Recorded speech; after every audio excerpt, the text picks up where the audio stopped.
अस्सलामु अलैकुम वरहमतुल्लाहि वबरकातुहू। नाज़रीन इकराम, इन दिनों गैर मुस्लिमों की तरफ से एक सवाल बहुत ज़ोर शोर से किया जाता है।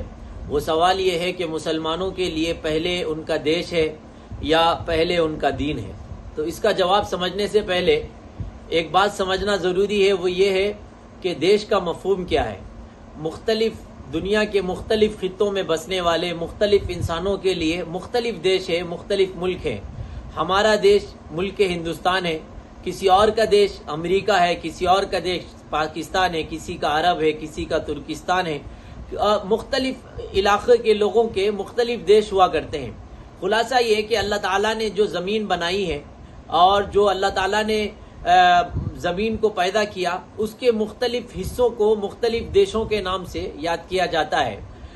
लेकिन अल्लाह ताला ने जो दीन अता किया, अल्लाह ताला ने जो हुक्म दिया, बंदों को ज़िंदगी गुजारने का जो तरीक़ा अल्लाह ने दिया, उस तरीक़े को दीन व मज़हब कहते हैं। तो अब जो सवाल जो इंसान कर रहा होता है कि तुम्हारे लिए देश पहले है या मज़हब पहले है, तो वो ये कह रहा होता है कि तुम्हारे लिए खुदा की मखलूक पहले है या खुदा का हुक्म पहले है।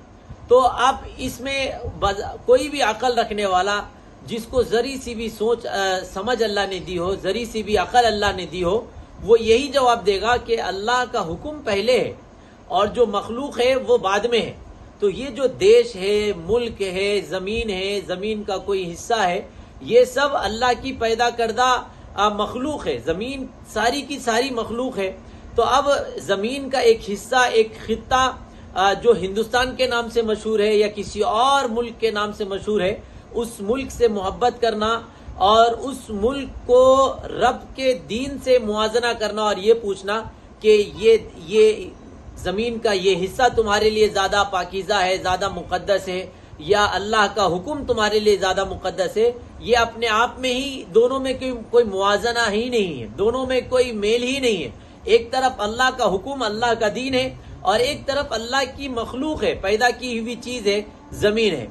तो इससे भी अंदाज़ा हमें ये लगता है कि पहले दीन है, पहले मज़हब है, और देश का मर्तबा उस दीन और मज़हब के बाद है। और इसको इस तरह भी आप समझ सकते हैं कि जो ज़मीन है, जो देश है, देश की सरहदें अदलती बदलती रहती हैं।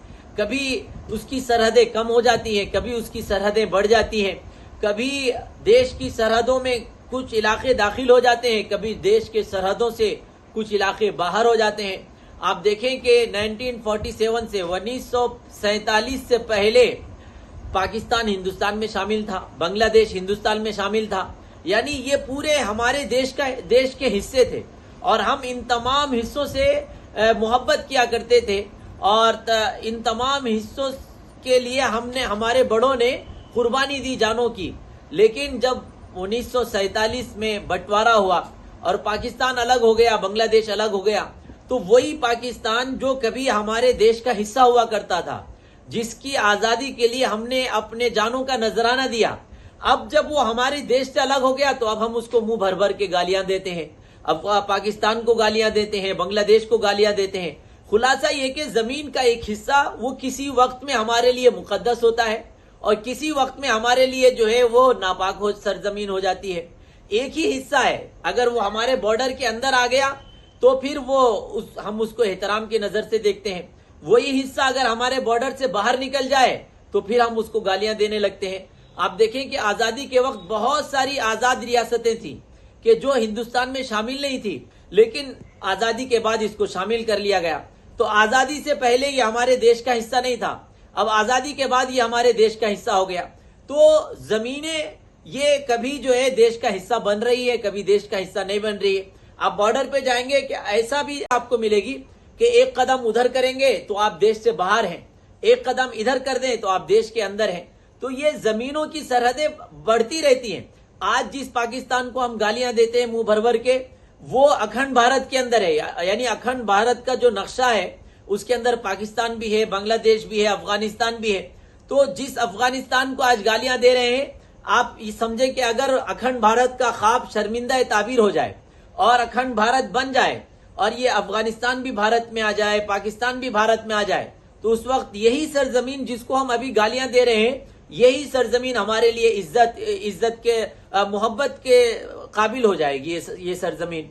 तो एक ऐसी सरजमीन कि जो कभी मोहब्बत के लायक हो जाती है और कभी नफरत के लायक हो जाती है, इस सरजमीन को हम कैसे कह सकते हैं कि ये हमारे लिए दीन से बेहतर है और ये हमारे लिए दीन से आगे है?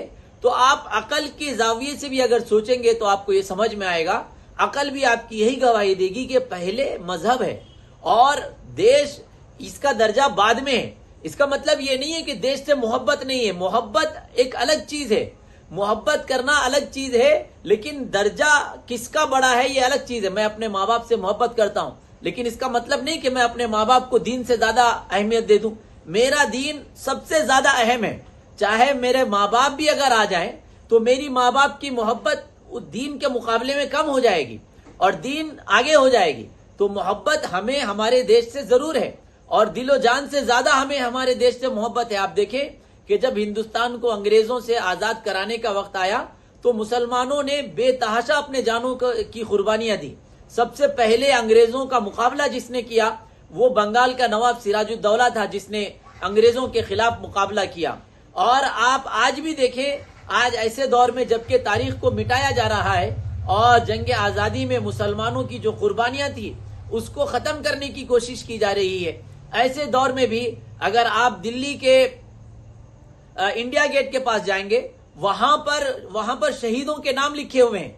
90,000 शहीदों के नाम हैं, जिसके अंदर 60,000 तो मुसलमानों के नाम हैं।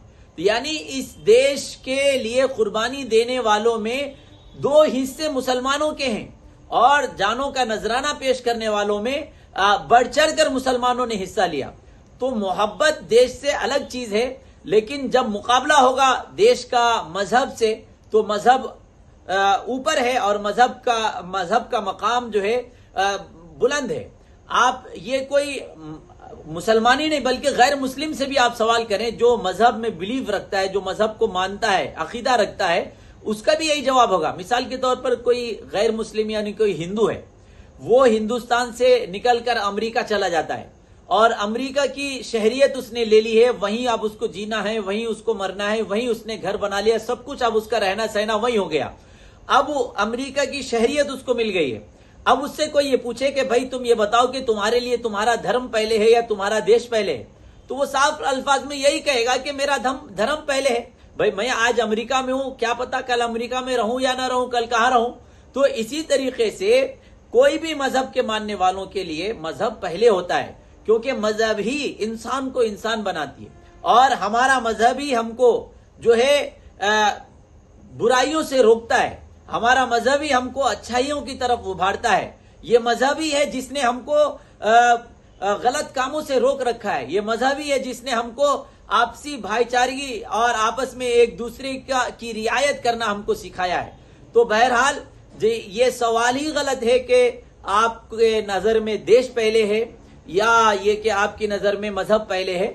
मजहब ये अल्लाह का हुक्म है। हर इंसान जिसको अल्लाह ताला ने दुनिया में भेजा है वो इसीलिए भेजा है कि वो अल्लाह के हुक्म को माने, वो अल्लाह के फरमान को माने।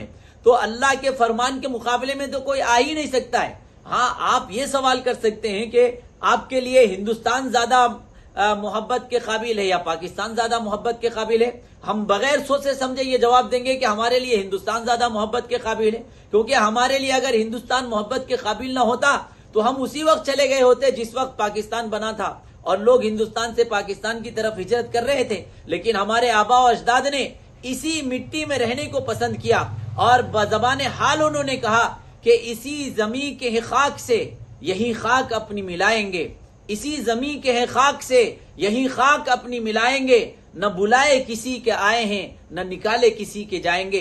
तो ये वतन हमारा वतन है, इस वतन के लिए हमने जानों का नजराना पेश किया, हमने अपनी कुर्बानियां दी। मुअर्रिखीन ने लिखा है कि सड़कों पर उलमा का खून बहा करता था।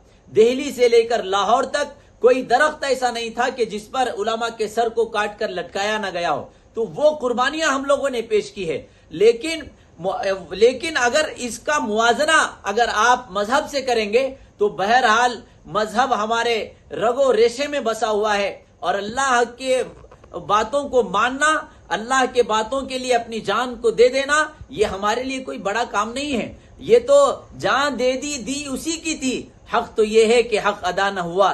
तो बहरहाल ये चंद जुमले, चंद अल्फाज, मैं उम्मीद करता हूं कि इससे इस बात की वजाहत हो गई हो कि हम देश से मोहब्बत तो करते हैं और देश के लिए अपनी जानों का नजराना भी पेश कर सकते हैं, लेकिन हमारे लिए अल्लाह का हुक्म सबसे पहले है और मजहब हमारे लिए सबसे पहले है। वाखिर दावाना अल्हम्दुलिल्लाहि रब्बिल आलमीन।